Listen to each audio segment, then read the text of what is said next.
The sea can be a dangerous place. Even with modern ships and modern technology, disasters can still happen. Collision, fire, and foundering can all lead to abandonment. When human lives are at risk, all seafarers owe it to themselves and their colleagues to understand their responsibilities. This series has been produced to supplement your ship's personal survival manuals, including the SOLAS Chapter 3 training manual and STCW requirements.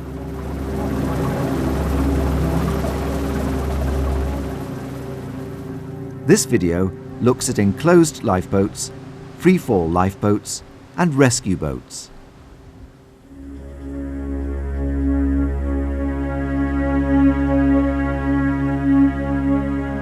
In totally enclosed lifeboats, the coxswain has a control position. The boat is steered and the safety systems are operated from here. On some cargo ships, these lifeboats need to be lowered to the embarkation deck. But most totally enclosed lifeboats are boarded and launched from the stowed position. With all types of boat, once the crew have been mustered, the bridge is informed. With this lifeboat, the gripes are removed. The lifeboat is then boarded, the bottom plug set, and the painter passed out of the forward hatch and secured.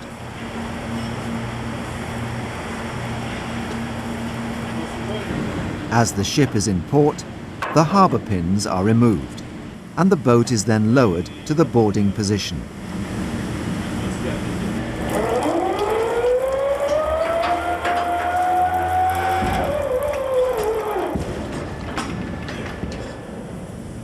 Once the order is received, the lifeboat is boarded.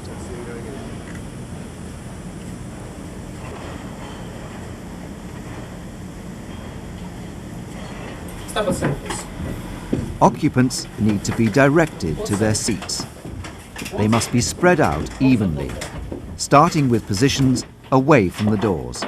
They must sit down and strap themselves in. As they enter, designated crew members bring with them the satellite EPIRB, the radar transponder, and if there's time, extra water. Once everyone is on board, the doors and hatches are battened down.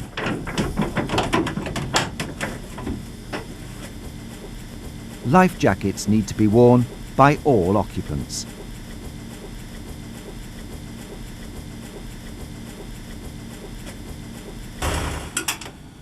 The coxswain then straps himself in and starts the engine.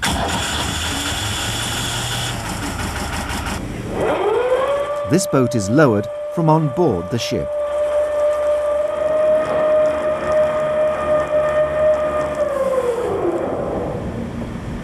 Many totally enclosed lifeboats are lowered from inside the lifeboat.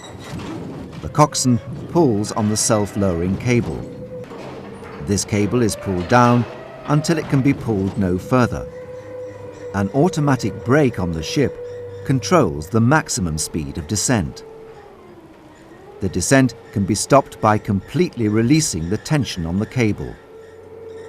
The release mechanisms on these lifeboats can operate both on-load, when the hooks are supporting the weight of the lifeboat, and off-load, when the lifeboat is in the water and there is no load on the hooks. There are advantages in being able to release the lifeboat both off and on load, especially in bad weather. But all on-load release systems must have built-in safeguards against early release. In this release gear, both falls are connected to pivoted hooks fitted to the lifeboat. The hooks are held in place by a cam that presses against the lower front corner of the hook. When this cam is turned, by operating the release handle, the hook swings around its pivot. The mechanical arrangements ensure that both cams turn and both hooks swing at the same time, so both falls are released at the same time. There are other systems. One is called the open-top cone system. Again, the mechanical arrangements ensure that both falls are released together. Check your lifeboat manuals to see which type is fitted to your lifeboats.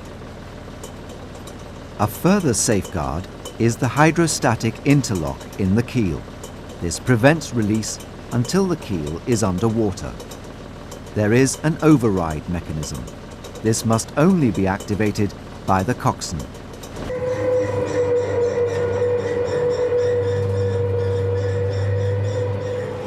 In heavy seas, the coxswain should either use the on-load release method, stopping descent when the boat is 1 meter above the water and then releasing it, or use the offload release method by timing the descent so the boat enters in the trough of a wave. The coxswain pulls out the safety pin. When the lifeboat enters the water, the weight comes off the falls. The coxswain pulls back the release handle. This turns the cams, which release the hooks. The falls disconnect, and the lifeboat is now under its own power and the control of the coxswain. Different lifeboats have different systems. Make sure that you are familiar with the system on your lifeboats. As soon as the engine is running and the falls have been released, the painter is released. Like other essential operations, this must be possible from inside the lifeboat. If seasick pills haven't been handed out before, the coxswain orders them to be given out now. Good leadership is important in emergencies, and the coxswain must put himself in charge of the evacuees.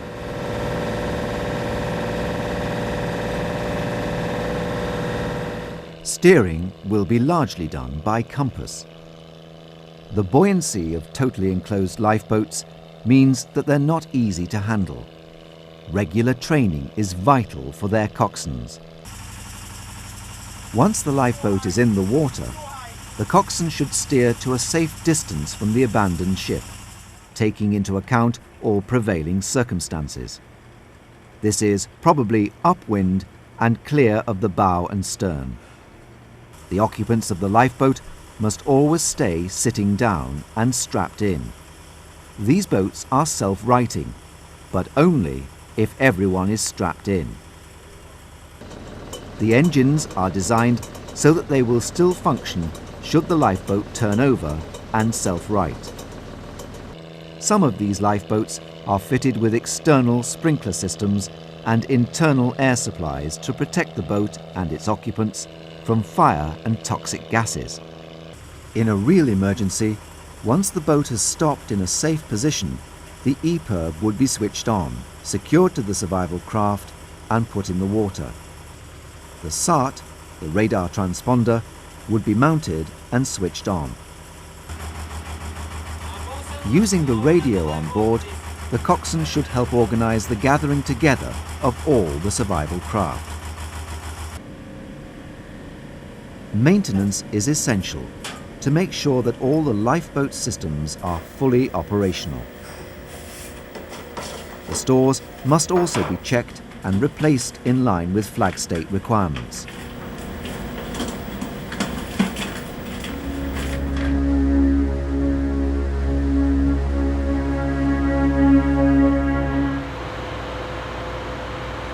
Free-fall boats are not lowered from davits, but descend directly into the water.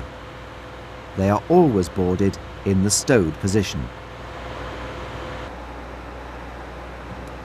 An officer prepares the lifeboat for launching by first releasing the chocks that secure the boat in place. The battery charging wire is then disconnected. The officer enters the lifeboat and switches the boat's electrical system to battery power. The crew musters in the normal way, but they must enter the lifeboat in an organised way. Space is restricted inside, so some ships are provided with inflatable life jackets. You need to know and follow the procedures on your ship. The steep angle at which they are boarded makes it essential that boarding is carried out calmly. Personnel in the boat must be distributed evenly. On some ships, everyone has a seat allocated to them, so they enter in seat order, those nearer the bow of the lifeboat first. If individual seats are not allocated, then the lifeboat crew will direct people to their seats. Once in their seats, it is essential to strap in properly. You will need to make sure that you're using the right strap for your seat. Many of these lifeboats have head restraints that must be worn.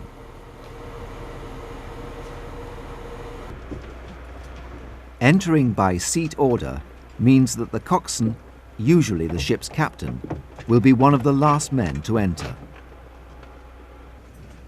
He then starts the engine, preheating it for 30 seconds before ignition. Right, everyone secure? If the motor does not start for any reason, the lifeboat can still be used, as its speed of descent will take it clear of the ship. The designated person has the task of bringing on board the SART and EPIRB. Sometimes this is the chief officer. Once everyone is on board, the door is shut. When everyone is seated, the coxswain checks the engine. He ensures that everyone is strapped in. He then operates the release handle and launches the lifeboat. Maintenance is important for free-fall lifeboats. The rollers on the ramp must be maintained according to the manufacturer's instructions.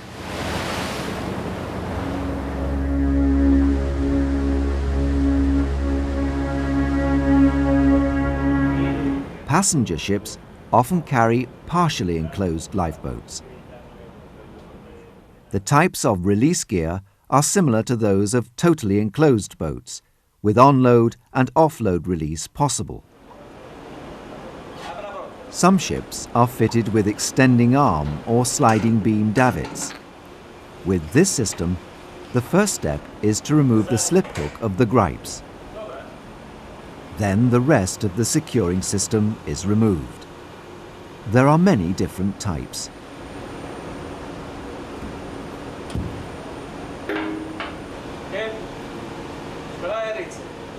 Okay? Spadarizze.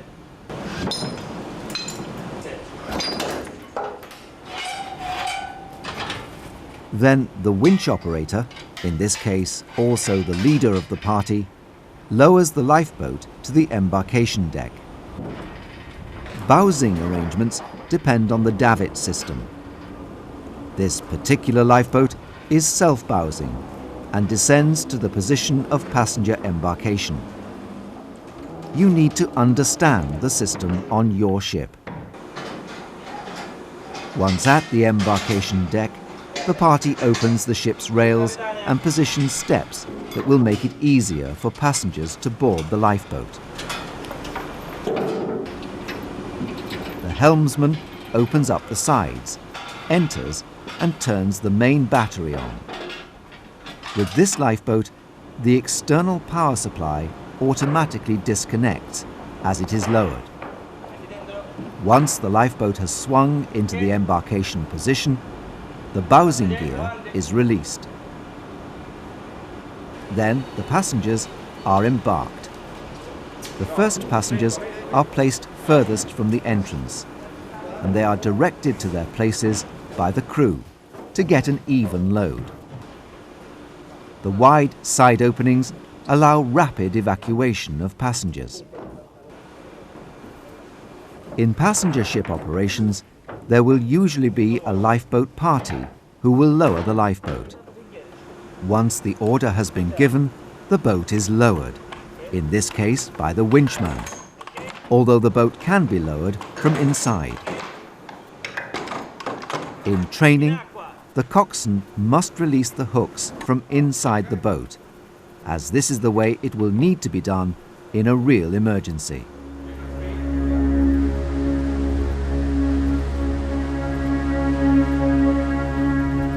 Under the SOLAS regulations, most ships have to carry a designated rescue boat.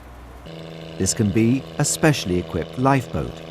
Whatever type it is, it must be capable of being launched within 5 minutes and being recovered safely and quickly. A rescue boat has a crew of at least 3. They must all be dressed in anti-exposure suits or immersion suits of the correct size. There are 2 types, with and without insulation. Your ship will be equipped with the type that you need. Rescue boat crews must practice getting into their suits so that they can do so quickly when required. Insulated immersion suits are more bulky but are essential in very cold waters. Some insulated suits do not require the wearer to have a life jacket. For the suit to work effectively, it must be done up completely around the face. Immersion suits incorporate a rescue loop around the waist. This is used to pull the wearer alongside. This loop must not be used to winch the wearer into a helicopter. The non-insulated suits are much thinner and are for use in warmer waters. In addition to this protection for 3 crew, occupants of open lifeboats will have TPAs, thermal protective aids. Each type is different, so be sure to read the instructions first. You get into them fully dressed, wearing a life jacket. TPAs reduce the loss of body heat and so protect the wearer against hypothermia. In life rafts, as well as enclosed and partially enclosed lifeboats, there must be TPAs for 10% of the occupants, with a minimum of 2. These should be used for anyone rescued from the sea. The TPA must cover the whole body except the face. Rescue boats must carry at least 2 TPAs for survivors. For rescue boat crews, frequent exercises are essential to ensure a rapid response in the rare event of a man overboard.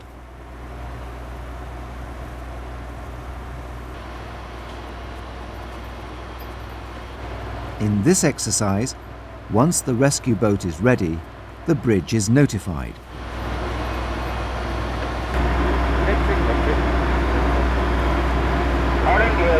When the bridge gives the go-ahead, the officer on deck gives the order to launch. In a real emergency, immersion suits must always be fully zipped up. During the descent, the crew must stay sitting down. These boats are fitted with a release mechanism capable of both offload and onload release. Some are fitted with mechanisms similar to that seen earlier on the totally enclosed lifeboat. However, many administrations allow the use of a single hook attached to the fall, provided that it has multiple safety checks built into its operation. This rescue boat is fitted with such a system. In this exercise, the crew wait until the boat is in the water and use the offload release. It is safe to do this in these calm conditions. But if it is rough, it may be safer to operate the onload release with the boat just above the water. Once in the water, the fall goes slack and the hook releases automatically. The cable falls away, and when the painter is released, the boat is free. Always watch out for the swinging fall block.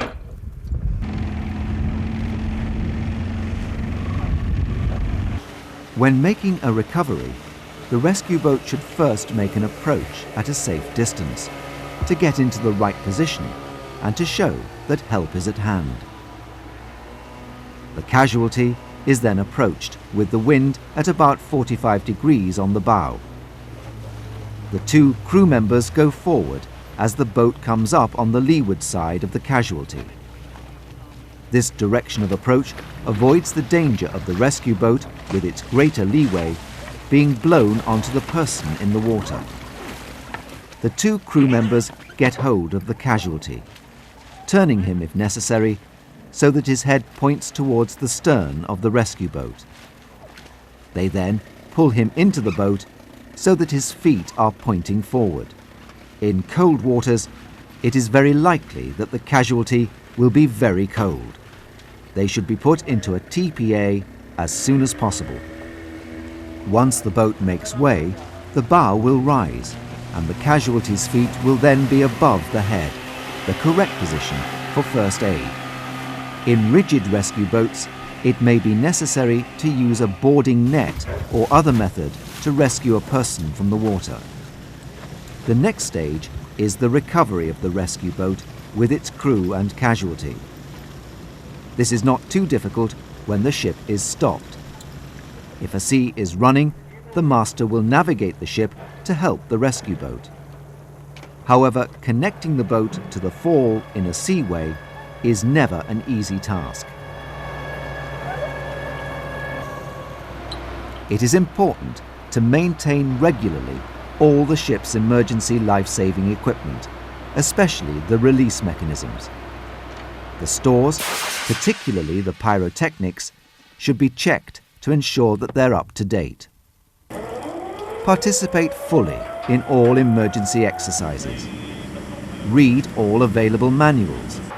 Take advantage of all emergency response courses. Watch this series of programs again. Make sure that you know what to do in case of an emergency. Your own life, as well as the lives of everyone on board, may depend on it. Many of the survival techniques for life rafts and lifeboats are dealt with in the fourth program in this series.